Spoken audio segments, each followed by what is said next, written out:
O mal não prevalecerá. Foi com essas palavras que o mundo ouviu há quase um ano e um mês a primeira mensagem de um novo sucessor de Pedro. Ainda vivíamos o impacto da despedida do Papa Francisco, ainda vivíamos o silêncio do luto, mas também existia expectativa. Expectativa pela fumaça branca, pelo Habemus Papa, pela descoberta do homem que ocuparia uma das missões mais importantes da Igreja Católica. A mais importante. Naquele 8 de maio de 2025, milhares de pessoas olhavam para a sacada da Basílica de São Pedro, seja pelas redes sociais ou pela sua televisão. E diante do mundo surgiu o Papa Leão XIV, emocionado, humilde e simples, com palavras que soaram não como um discurso político, estratégia institucional ou demonstração de poder. Soaram como palavras de um bom pastor. No episódio de hoje, vamos ouvir o artigo O Mal Não Prevalecerá. Uma reflexão sobre o primeiro ano do pontificado de Leão XIV, suas primeiras palavras, a escolha de seu nome e o significado espiritual de um papado que começou falando sobre paz, unidade e esperança. Desculpas pelo atraso neste episódio, que era para sair em maio, tivemos uns problemas técnicos, mas ele está aqui como extra de junho. Eu sou o Gabriel e este é o primeiro Entre Linhas e Fé do Oração, Humor e Vocação. Vem com a gente.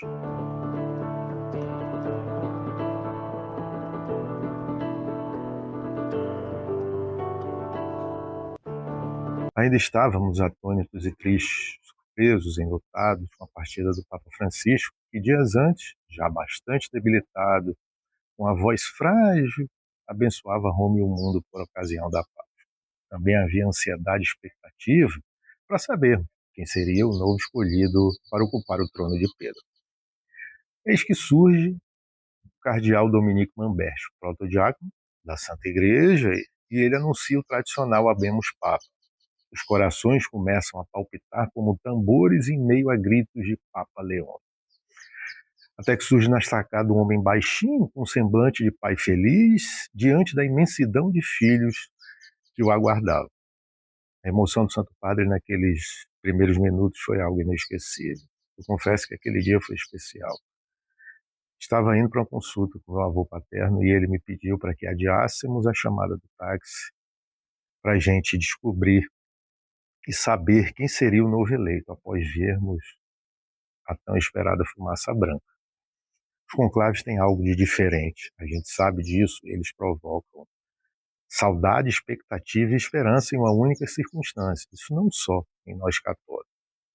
Havia expectativa de que a qualquer momento, seja no café da manhã, durante os jornais matinais, como o Bom Dia Brasil, ou imaginem-se, no meio do programa Ana Maria Braga, fazendo a receita, o prato do dia, interrompesse tudo para anunciar a tão esperada notícia. As pessoas na rua se perguntavam, quem é o Papa? E aí, fumaça branca? Ou até reclamavam. Está demorando muito, mal sabe quem reclama que a gente já teve um conclave que durou quase 3 anos. Para ser mais preciso, 2 anos e 9 meses. Vocês terem uma ideia, aqueles que estavam na vizinhança trancaram os cardeais, depois reduziram sua comida e chegaram até a retirar as telhas do local para ver se tinha logo uma decisão. Com a graça de Deus, esse tipo de situação ficou no passado. Nos últimos 100 anos, os conclaves não duraram mais que 5 dias. Nesse último não seria diferente, levando 2 dias e tendo 4 sessões, 4 escrutínios para a gente saber quem seria o escolhido. E, por óbvio, um conclave curto não é sinal de politicagem, jogo de interesses ou algo semelhante. É sinal de um discernimento da Igreja, unida pela ação do Espírito Santo. O então cardeal Robert Prevost, agostiniano, vinha de uma bela experiência pastoral e missionária nos rincões do Peru. Exerceu o sacerdócio, foi bispo e posteriormente nomeado pelo Papa Francisco prefeito de Castério para os bispos, sendo responsável pela constituição e provisão das dioceses ao redor do mundo, além da nomeação de administradores, os bispos para esta. Entrou humildemente trazendo a saudação do bom pastor, festa litúrgica que se aproximava e desejando paz a todos os cantos da terra. A expressão que dá título a este artigo foi a tônica de um discurso humilde, ocorrido há um pouco mais de um ano, no dia 8 de maio de 2025. Ela teve presente nas primeiras palavras de que Sua Santidade, o Papa Leão XIV, proferiu em seu primeiro discurso ao ser escolhido como sucessor. A gente sabe que em um mundo tomado pelo egoísmo, o que consequentemente acaba levando as pessoas a uma convivência bélica, propor uma paz desarmada e desarmante é algo absolutamente importante para quem ocupa essa função, como o Papa Leão XIV. Tu pode até pensar num discurso político, mas não se trata disso, não. A gente sabe que, como escolhidos por uma promessa feita a nós, devemos, antes de tudo, ser propagadores do diálogo e construtores de pontes, tendo Cristo, por óbvio, à nossa frente como nosso bom pastor. Além dessas palavras, o Santo Padre nos pediu que caminhássemos de mãos dadas com o próximo, sem dúvidas com Deus, que ama a todos incondicionalmente, a todos. Ou seja, nada faz sentido se não estivermos unidos ao próximo. Cumprir obrigações religiosas sem amor, cumplicidade e compaixão em nossas relações é como enxugar gelo, empurrar poeira para debaixo do tapete. As suas belas e humildes palavras nos apresentaram um sacerdote que se dispôs a ser ovelha como nós, guiando-nos como pastor e conduzindo-nos à pátria celeste. Para que tudo isso se cumpra, não devemos nos acomodar, ficar parados, permanecer inertes, mas estar sempre à procura daqueles que precisam, as ovelhas perdidas. O cristão deve ter em sua essência a caridade e a proximidade com os mais necessitados. Um dos momentos mais bonitos daquele discurso foi quando ele pediu que não esquecêssemos de Nossa Mãe, Maria Santíssima, sempre disposta a caminhar conosco, acompanhar-nos e ajudar-nos como intercessora e advogada. Aquele era um dia especial, pois se celebrava a súplica a Nossa Senhora do Rosário de Pompeia. Finalizou sua fala rezando a Ave Maria. Desde então, temos visto um pastor ativo e atento às suas funções sacerdotais, institucionais e políticas. Sim, um papa deve saber lidar com vários fatores, inclusive os políticos. Mas, acima de tudo, temos visto um sacerdote humilde, simples e caridoso. Agora, acho que você também já se perguntou isso, mas muita gente tem se perguntado até hoje o porquê da escolha do nome. Por que Leão? Ele escolheu ser chamado Leão em homenagem ao último que usou esse nome, o Papa Leão XIII, que governou a Santa Igreja do finalzinho do século XIX até o início do século XX, quando encerrou o seu pontificado lá em 1903, com o seu falecimento. O nome Leão vem do latim leo e, na tradição bíblica, significa força, vigilância, realeza, coragem e nobreza. Aliás, alguns papas que adotaram esse nome tornaram-se grandes teólogos e reformadores. A escolha desse nome geralmente simboliza firmeza doutrinal e autoridade espiritual, características já perceptíveis no Papa Leão XIV quando era bispo, lá no Peru.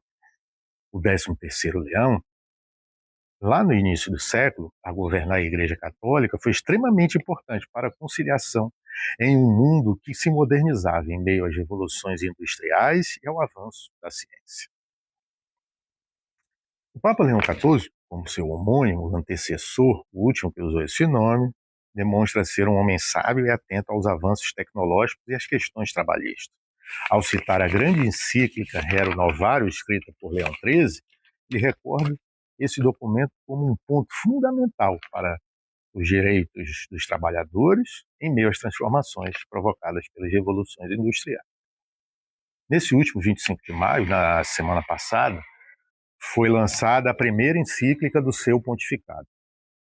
O documento, escrito pelo Sumo Pontífice, chama-se Magnificat Humanitas e trata da salvaguarda da dignidade humana na era da inteligência artificial. Seu foco é a proteção da dignidade humana diante dos avanços tecnológicos trazidos pela ascensão das IAs, as inteligências artificiais. Ele escolheu esse dia 25 porque nessa data foi comemorado o 135º aniversário da Rerum Novarum, de proclamação desta encíclica. Este artigo foi escrito porque a gente celebrou, obviamente, como eu já disse, no 8 de maio, um ano da escolha do Papa Leão XIV como sumo pontífice, cujo reinado aparenta e tem tudo para ter uma longa duração.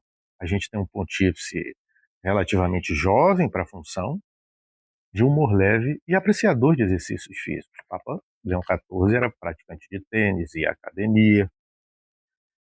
Agora, mesmo em meio às comemorações desta data, eu não pude deixar de notar as críticas duras e, por vezes, desproporcionais, mas vindas de pessoas com inclinações sede-vacantistas, aqueles que chamam de raditrádico, sabe? Falando besteira, principalmente por questões ideológicas ou teorias conspiratórias, motivadas, por óbvio, né, por suas declarações em favor daqueles que mais necessitam. Então, assim eu deixo um conselho, uma sugestão. Vamos rezar por vocês, todos nós, todos os dias, sempre que possível. Pai Nosso, uma Ave Maria, glória ao Pai nas intenções do Santo Padre. É assim com João Paulo II, sempre, né? Desde então, mas na modernidade com esse, Papa Bento, Papa Francisco e agora ele. Sempre rezando nas intenções do Santo Padre. E, se possível, diante do Santíssimo Sacramento. Caso contrário, se você não pode, ali no ônibus ou antes de dormir, quando você for se deitar. A gente então deve seguir o nosso pastor, o sucessor de Pedro, para que juntos, de mãos dadas uns com os outros e com Deus, possamos encontrar ao final de tudo a tão falada paz desarmada e desarmante para entrarmos na pátria celeste. Afinal de contas, o mal não prevalecerá. Um grande abraço, Deus abençoe e até a próxima.